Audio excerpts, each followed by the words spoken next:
Okay, I've got my stuff here for BB, a cold air box.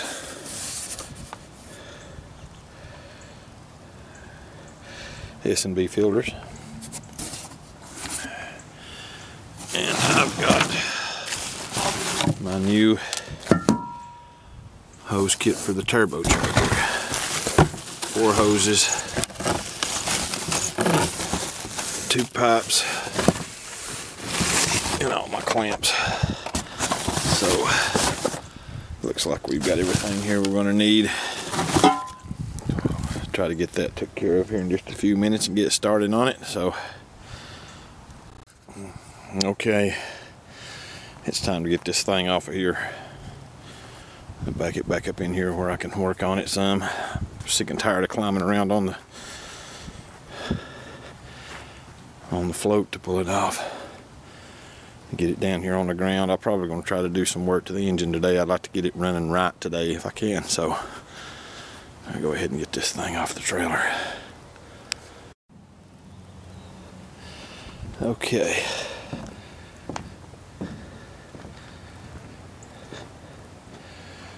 We are off the trailer.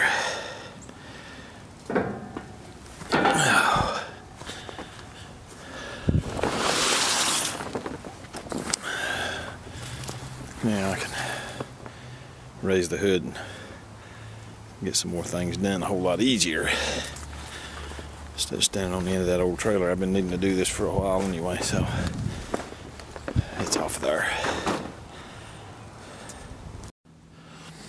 Okay, I'm fixing to tire into this thing, replace these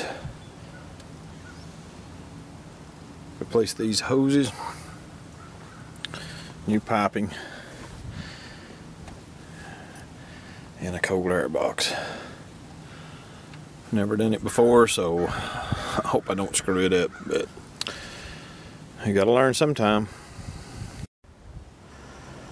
Okay, that one came off easy enough. The one beside of it to replace it. This side's going to be a piece of cake. See the other side I dread.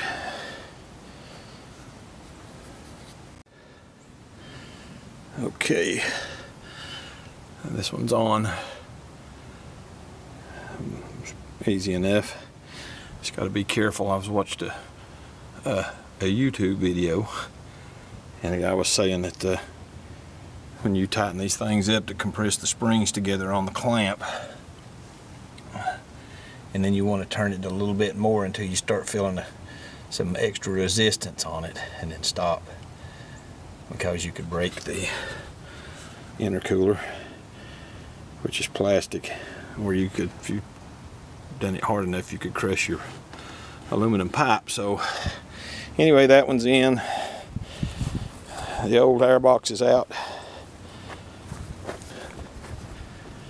So I'm ready to put my intercooler tube on this side, and then go back and install the cold air box.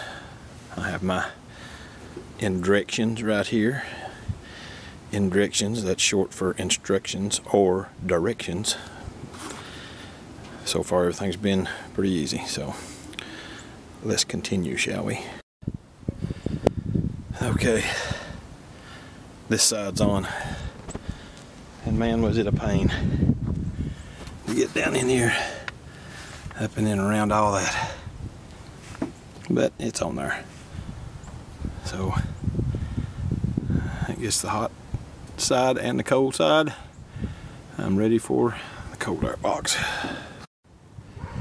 Okie dokie, it is done.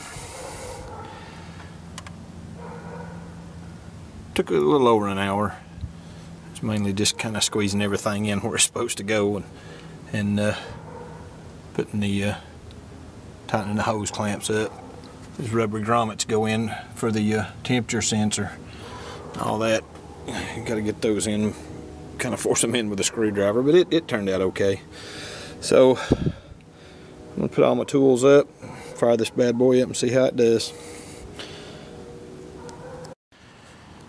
Okie dokie.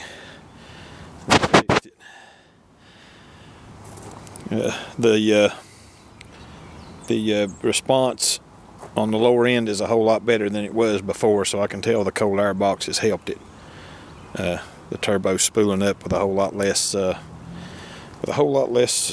effort at low end, so I'm sure it's going to help me some on my fuel mileage. So it's back ready to go, so that task is taken care of. Now back to the old Ford.